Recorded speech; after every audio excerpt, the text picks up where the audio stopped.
ISL വിദേശ താരങ്ങളെ പരിചയപ്പെടുന്ന സീരീസിൽ ഇന്ന് നമ്മൾ സംസാരിക്കാൻ പോകുന്നത് ബംഗളൂരു FC പറ്റിയാണ്. അവരിപ്പോൾ ഇതാ ടൂറൻ കപ്പിലെ മത്സരം കളിക്കാൻ പോകുന്ന ഒരു സാഹചര്യത്തിലാണ് നമ്മൾ ഈ ഒരു വീഡിയോ ചെയ്യുന്നത്. ഈ ഒരു സീസണിലേക്ക് വരുമ്പോൾ അവർ 2 വിദേശ താരങ്ങളെയാണ് നിലനിർത്തിയിട്ടുള്ളത്. അവർ 4 പുതിയ അഡീഷൻസ് വന്നിട്ടുണ്ട്. അതിൽ 2 പേര് ISL നിന്ന് ഉള്ളതാണ് എന്നുള്ളതാണ് ഏറ്റവും വലിയ പ്രത്യേകത. എന്താണെങ്കിലും ആ ഒരു വിദേശ നേരെ നോക്കുമ്പോൾ സെൻട്രൽ ബാക്ക് പൊസിഷനിലുള്ളത് അലക്സാണ്ടർ ജോവാനോവിച്ച് എന്ന് പറഞ്ഞിട്ടുള്ള ഓസ്ട്രേലിയൻ സെൻട്രൽ ബാക്കാണ്. 35 വയസ്സുകാരനായിട്ടുള്ള ഈ ഒരു താരം കഴിഞ്ഞ 2 വർഷമായിട്ട് ബംഗളൂരു FCയിൽ കളിച്ചു വരുന്ന പ്ലെയറാണ്. ഒരു ഡീസൻ്റ് ആയിട്ടുള്ളൊരു സെൻട്രൽ ബാക്ക് എന്ന് തന്നെ നമുക്ക് റേറ്റ് ചെയ്യാൻ പറ്റുന്ന ഒരു പ്ലെയറാണ് അദ്ദേഹം. ISL വരുന്നതിന് മുമ്പ് നോക്കിക്കഴിഞ്ഞാലും ഏഷ്യൻ ലീഗ്സിലൊക്കെ തന്നെയാണ് കളിച്ചുകൊണ്ടിരുന്നത്. അപ്പം കൊറിയൻ ലീഗിലും അല്ലെങ്കിൽ A ലീഗിലും ഒക്കെയാണ്. ISL നോക്കിക്കഴിഞ്ഞാൽ ഏതാണ്ട് 37 മാച്ച് ഒരു എക്സ്പീരിയൻസ് ഒക്കെ നമുക്ക് പറയാനായിട്ട് സാധിക്കും എന്നുള്ളതാണ്. സോ സെൻട്രൽ ബാക്കിലുള്ള ഒരേ ഒരു വിദേശ താരവും ഈ അലക്സാണ്ടർ ജോവാനോവിച്ച് ആണ് എന്നുള്ളത് നമുക്ക് എടുത്തു പറയേണ്ട ഒരു ഫാക്ടറാണ്. അടുത്തതായിട്ട് മിഡ്ഫീൽഡിൽ സൈൻ ചെയ്യുന്ന താരം പെട്രോ കാപ്പോ എന്ന് പറഞ്ഞിട്ടുള്ള ഒരു പ്ലെയറാണ്. അദ്ദേഹം ഒരു സെൻട്രൽ മിഡ്ഫീൽഡർ, ഡിഫൻസീവ് മിഡ്ഫീൽഡ് കളിക്കുന്ന ഒരു പ്ലെയറാണ്. സ്പാനിഷ് പ്ലെയറാണ്, 33 വയസ്സുകാരനുള്ള ഒരു പ്ലെയർ. ഇദ്ദേഹത്തെ പറ്റി പറയുമ്പോൾ അങ്ങനെ ഒരു ഹയർ ലെവലിൽ ഒരു ഹൈ പ്രൊഫൈൽ എന്ന് പറയാൻ പറ്റില്ല. പ്രത്യേകിച്ച് അദ്ദേഹം വരുന്നതും ലോവട്ടെ സ്പാനിഷ് ലീഗിൽ നിന്നൊക്കെയാണ്. പിന്നെ അദ്ദേഹം CB കളിക്കും എന്നുള്ളതൊക്കെ കണ്ടു. പക്ഷേ കൂടുതലും എനിക്ക് തോന്നുന്ന ഒരു മിഡ്ഫീൽഡ് ടൈപ്പ് പ്ലെയറാണ്. ഇനി കൂടുതൽ മാച്ചൊക്കെ കാണുമ്പോൾ അറിയാം അദ്ദേഹത്തെ ഒരു സെൻട്രൽ ബാക്ക് റോളിലും പരിഗണിക്കുമോ എന്നുള്ളത്. കാരണം പ്രത്യേകിച്ച് പറയാനുള്ള കാരണം ഡിഫൻസിൽ ഒരേ ഒരു ഫോറിൻ സാന്നിധ്യമേ ഉള്ളൂ എന്നുള്ളതാണ്. മിഡ്ഫീൽഡിൽ മറ്റൊരു താരം എന്ന് പറയാനുള്ളത് ആൽബർട്ടോ നൊഗ്വേറയാണ്. ഈ ഒരു താരത്തെ പറ്റി പറയുമ്പോൾ അറിയാമല്ലോ, ISL എക്സ്പീരിയൻസ് ആണ്. മുംബൈ സിറ്റി FCയിലാണ് ലാസ്റ്റ് കളിച്ചത്. അതിന് മുമ്പ് FC ഗോവയിലും കളിച്ചു. FC ഗോവയിൽ അദ്ദേഹം ആദ്യം കളിക്കുന്നൊരു സമയത്താണ് നമുക്കറിയാം ആ ഒരു സീസണിൽ, ആദ്യത്തെ സീസണിൽ മോസ്റ്റ് നമ്പർ ഓഫ് അസിസ്റ്റ് എന്ന നിലയിലൊക്കെ കോൺട്രിബ്യൂട്ട് ചെയ്തിട്ടുള്ള ഒരു പ്ലെയർ കൂടിയാണ് ഇദ്ദേഹം. അപ്പോൾ ISL തന്നെ നോക്കിക്കഴിഞ്ഞാൽ 72 മത്സരങ്ങളിൽ 9 ഗോൾ 13 അസിസ്റ്റൊക്കെ അദ്ദേഹത്തിന് കോൺട്രിബ്യൂട്ട് ചെയ്യാനായിട്ട് സാധിച്ചിട്ടുണ്ട് എന്നുള്ളതാണ്. പിന്നെ റയാൻ വില്യംസ് എന്ന് പറയുന്ന ഒരു താരം, അദ്ദേഹം ഒരു മിഡ്ഫീൽഡർ ആണെന്ന് പറയാം, വിങ്ങർ ആണെന്നൊക്കെ പറയാം. ബേസിക്കലി അദ്ദേഹം ഒരു റൈറ്റ് മിഡ്ഫീൽഡിൽ കളിക്കുന്ന ഒരു പ്ലെയറാണ്.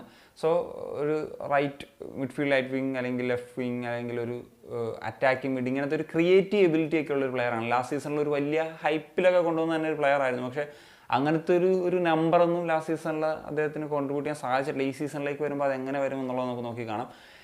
ദെൻ എഡ്ജോ മെൻഡസ് എന്ന് പറഞ്ഞിട്ടുള്ള സ്പാനിഷ് താരമാണ്. ഇദ്ദേഹത്തെ പറ്റി പറയുമ്പോൾ ഈ ഒരു സീസണിൽ നടത്തിയൊരു ബിഗ് സൈനിങ് എന്ന് തന്നെ പറയാം. കാരണം ഇദ്ദേഹം തൻ്റെ കരിയറിൽ ഏറ്റവും കൂടുതൽ കളിച്ചിട്ടുള്ളത് ലാലിഗയിലാണ് എന്നുള്ളതാണ്. ലാലിഗയിൽ ഏതാണ്ട് 150 മുകളിൽ മത്സരങ്ങൾ കളിച്ചിട്ടുണ്ട്. അപ്പം ഒരു ബിഗ് നമ്പറൊന്നും അദ്ദേഹത്തിൻ്റെ ഒരു സ്റ്റാറ്റ് വൈസ് ഒക്കെ നോക്കുമ്പോൾ നമുക്ക് പറയാനായിട്ട് സാധിക്കത്തില്ല എന്നുള്ളതാണ്. പക്ഷേ നമ്മുടെ കോറോയെ പോലത്തെ ഒക്കെ പ്ലെയർ ഇന്ത്യയിലേക്ക് വരുമ്പോഴും കൂടുതൽ മാച്ചസ് കളിച്ചത് ഈ പറഞ്ഞ ലാലിഗയിലായിരുന്നു. പക്ഷേ വലിയ നമ്പേഴ്സ് ഇല്ലായിരുന്നു. പക്ഷേ ISL വന്നിട്ട് എന്താണ് ഒരു ചരിത്രം എന്നുള്ളത് അറിയാം. അപ്പം അങ്ങനത്തെ ഒരു കാര്യത്തിലേക്കൊക്കെ എത്താൻ പറ്റുന്നൊരു കേപ്പബിലിറ്റി അല്ലെങ്കിൽ അങ്ങനത്തെ ഒരു പ്രൊഫൈൽ കാണിക്കുന്നുണ്ട് എന്നുള്ളതാണ്. ദെൻ സെൻട്രൽ ഫോർവേഡ് എന്ന നിലയിലുള്ള ഒരു പ്ലെയർ ജോർജെ ഡയാസ് പെരേരയാണ്. ഇദ്ദേഹത്തെ പറ്റി പ്രത്യേകിച്ച് പറയണ്ട. ഡയാസ് അണ്ണൻ എന്ന് പറഞ്ഞു കഴിഞ്ഞാൽ എല്ലാവർക്കും അറിയാം.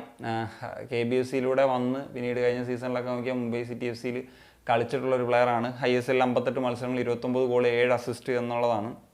സോ ലാസ്റ്റ് വിന്നിങ് ടീമിലൊക്കെ ഉണ്ടായിരുന്ന പ്ലെയറാണ്.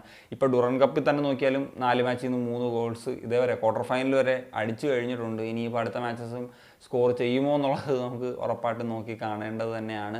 പിന്നെ ഇദ്ദേഹത്തെ പറ്റി പറയുമ്പോൾ അറിയാമല്ലോ, കയ്യും മെയ്യും മറന്ന് കളിക്കുന്ന ഏതൊരു ടീമും ആഗ്രഹിക്കുന്ന ഒരു കൈൻഡ് ഓഫ് സ്ട്രൈക്കർ തന്നെയാണ് ഡയാസ്. ഇനി ഇവരുടെ ഒരു വിദേശ സ്ക്വാഡിനെ പറ്റി പറഞ്ഞു കഴിഞ്ഞാൽ ഒരു ഡീസൻറ്റ് സ്ക്വാഡ് എന്നുള്ളത് തന്നെയാണ് എൻ്റെ ഒരു അഭിപ്രായം. പറഞ്ഞ പോലെ 2 പേരെ അവർക്ക് നിലനിർത്തി, അതുപോലെ 2 ISL എക്സ്പീരിയൻസ്ഡ് ആയിട്ടുള്ള, അതും ഒരു വിന്നിങ് ടീമിൽ നിന്ന് 2 പ്ലേയേഴ്സിനെ കൊണ്ടുവന്നു, ഒരു ടോപ്പ് സൈനിങ് പുറത്തുനിന്ന് കൊണ്ടുവരുന്നു എന്നൊക്കെ ഉള്ളത് ഒരു നല്ല ലക്ഷണം തന്നെയാണ്. കഴിഞ്ഞ വർഷത്തേക്കാളൊരു ബെറ്റർ ടീം ബിൽഡ് ചെയ്തു എന്നുള്ളത് തന്നെ നമുക്ക് മനസ്സിലാക്കാൻ സാധിക്കും. ഇനി നമുക്ക് നോക്കുന്ന സമയത്ത് ഇപ്പോൾ ഓരോ പൊസിഷൻ വൈസ് നോക്കുമ്പോൾ ഡിഫൻസ് ഈസ് എബോവ് ആവറേജ് എന്ന് ആണ് എനിക്ക് റേറ്റ് ചെയ്യാൻ പറയാം. കാരണം ജോവാനോവിച്ച് അങ്ങനെ ഒരു ഗ്രേറ്റ് CB എന്ന നിലയിൽ സോഫാർ പേരെടുത്തുള്ള ഒരു പ്ലെയർ അല്ല. പിന്നെ അവരുടെ പൊസിഷനിൽ ഇന്ത്യൻ പ്ലെയേഴ്സ് ആണുള്ളത്. അതുകൊണ്ടായിരിക്കാം ചിലപ്പോൾ ഇപ്പം സനാ സിംഗ്, രാഹുൽ ബേക്കൊക്കെ ഉള്ളതുകൊണ്ടായിരിക്കും ഒരേ ഒരു സെൻട്രൽ ബാക്ക് അവർ വെക്കാമെന്ന് വിചാരിച്ചത്. പിന്നെ മിഡ്ഫീൽഡ് ഗുഡ് എന്ന് തന്നെ നമുക്ക് റേറ്റ് ചെയ്യാം. അതുപോലെ അറ്റാക്കും ഗുഡ് എന്ന് തന്നെ റേറ്റ് ചെയ്യാം. ഇതിൽ നിന്ന് 4 പൊട്ടൻഷ്യൽ പ്ലെയേഴ്സിനെ ചൂസ് ചെയ്യാൻ പറഞ്ഞു കഴിഞ്ഞാൽ ഉറപ്പായിട്ടും Jovanovic and Alberto Noguera and എഡ്ജോ Mendez and Jorge Diaz Pereyra എന്നിവരുടെ പേര് പറയാം. അപ്പോൾ എന്താണ് ബംഗളൂരു FCയുടെ വിദേശ നിരയെ പറ്റിയിട്ടുള്ള നിങ്ങളുടെ ഒപ്പീനിയൻ? തീർച്ചയായിട്ടും ഒന്ന് കമ്പോസ് ചെയ്യാൻ. സനിയ.